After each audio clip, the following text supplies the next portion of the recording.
So this is the ultimate camera showdown. I have 6 cameras here of all different ranges to suit many different content creators and regular people and professionals, and compare them in different situations and see what image they can actually produce. So yeah, let's, well, obviously there's not 6 right here. There's only 5 here. The FX3 I did have to hand back yesterday.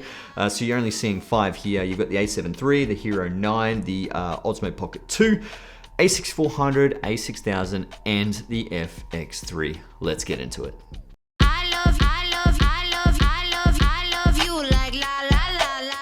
So I'm going to be rating these cameras from 1 to 6, and the winner of the category will get 10 points, second gets 8 points, third gets 6 points, fourth gets 3, fifth gets 1, and last gets 0. Now I'll compare these cameras in all different frame rates, video sizes from HD to UHD, dynamic range tests in S-Log, or obviously flat picture profile if it doesn't have S-Log, and I'm going to be doing low light situations. So without further ado, let's get into the tests.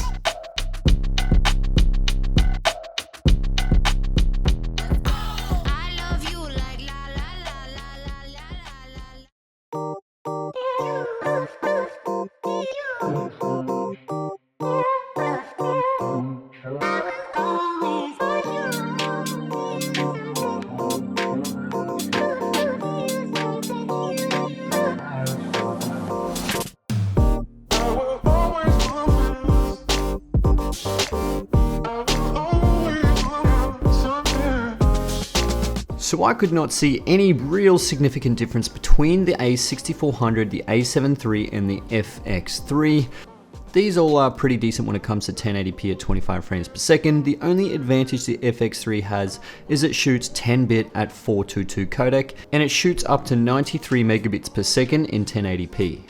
So this one's a difficult one to score. The A6400, the A7 III, and the FX3 perform the same in 1080p, but the slight edge goes to the FX3 for the 10-bit codec. So I'm actually going to give them an extra point just on top. I'm going to give it 6, 6, and then FX3 will get 7. Fourth place is really tight between the Osmo Pocket and the A6000.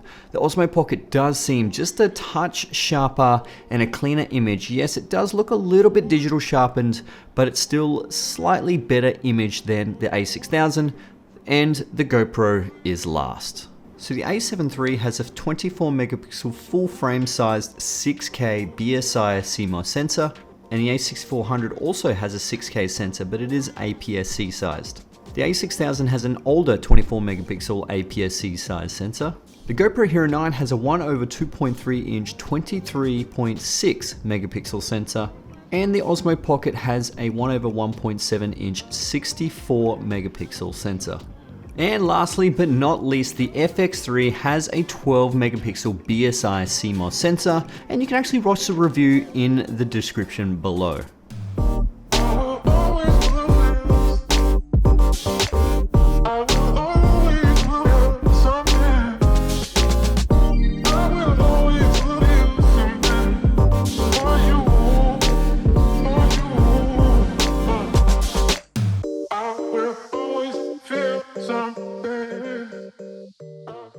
So just like the 1080p footage, the 4K footage seems to be very similar when it comes to the A6400, the A7 III, and the FX3. This is a controlled environment as well.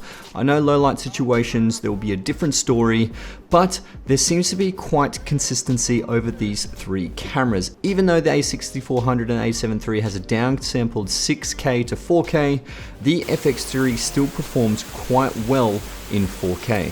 So it's really hard to give a winner here, but I do have to mention the FX3 has 10-bit codec, but the A7 III has clear image zoom and also APS-C mode. So you do have a 2x crop if you really want to get a different focal length. So it is a bit of a tie when it comes to the FX3 and the A7 III.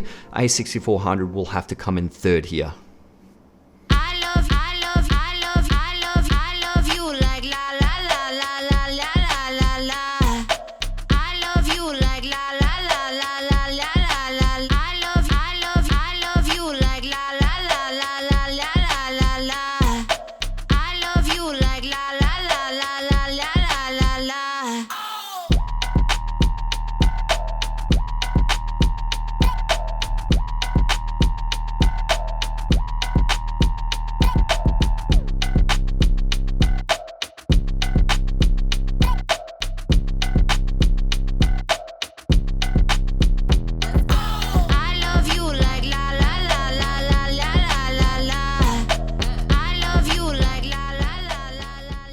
So this is where the FX3 does shine because you're shooting in 4K at 100 frames per second. The image quality is absolutely outstanding and blows the rest out of the water. A very close second gets the A7 III. It does have a better image than the A6400 in 100 frames per second. You've got the Osmo Pocket there, that is in 4th place. The GoPro Hero 9's in 5th, and the A6000 does not shoot slow motion. It only does 2x slow motion at 50 frames per second. So what do you think so far? Is the Pocket 2 keeping up as well as you thought, or is the 12 megapixel FX3 sensor demolishing all these cameras in all scenarios? Low lights, everyone would assume the key winner would be the FX3. So let's see how these cameras score in the low light category. So I ended up testing these 3 cameras in 2 lighting situations. So the ISO levels will be linked below so you can see what ISOs they were, and the EV was pretty much on 0 on most of these, unless it was S-Log, it was overexposed.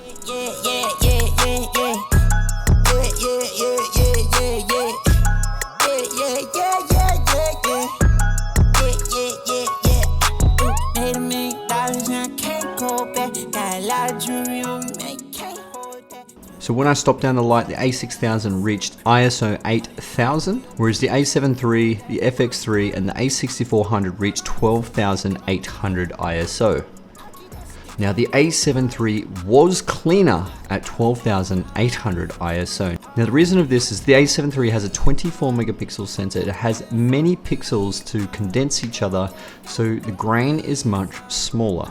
I'll leave a link in the description below that actually explains this a lot further. But believe it or not, the A7 III is better under low light situations until you get to extreme levels of ISO. That's when the A7S III kicks in and definitely does a lot better. So just want to do a quick shout out to the Pocket 2 for doing so well in some of these situations. It's packing up quite well against some of these biggest mirrorless cameras. For such a small device, this thing is still producing pretty impressive image quality. Let's keep going. So overall, the FX3 gets 32 points, whereas the A7 III comes in close with 31 points. Now, the reason why they were so close is the type of testing that we did. There's a whole bunch of other points that makes the A7S III much more of a video camera than the A7 III. The FX3 can record RAW external up to 16-bit. It has 10-bit color codec at 422. You can record into dual CF Express Type A cards, which are much faster. It has a new S-Cinetone picture profile. It has a much more clearer EVF with 9.44 million dots. And it has a fully articulating touchscreen. So having the FX3 for the past, a couple of weeks now, it has been a really good time shooting with this camera, and it really makes me appreciate, what you can actually get out of such a small package. It's very similar to the same size as the A6000, the way it's shaped right here. It has no top EVF like the A7 III and the A7S III.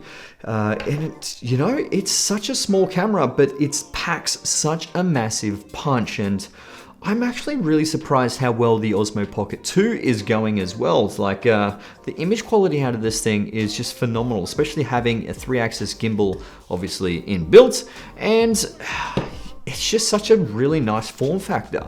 The A6400 and the A6000 has 0 image stability, so you would have to utilize the lens that has OSS in it to actually get some nice stable shots, or you're gonna have to use a gimbal. The A7 III is pretty average when it comes to stability, but it's enough to take out your standard micro jitters through your hands.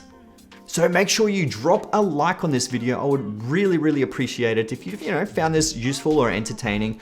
Subscribe to my YouTube channel if you already haven't. Make sure you hit that bell notification, and also check all, because you want to try and get all my content pushing through to you as much as possible. That would help me out. That would help grow this channel. I really want to hit 50K this year. I do feel like I am on the way. I mean, 100K would be absolutely amazing, but 50K would be still good too. So yeah, I hope you enjoyed this video. Subscribe, like, all that good stuff, and I'll see you guys in the next one. All right, let's get it.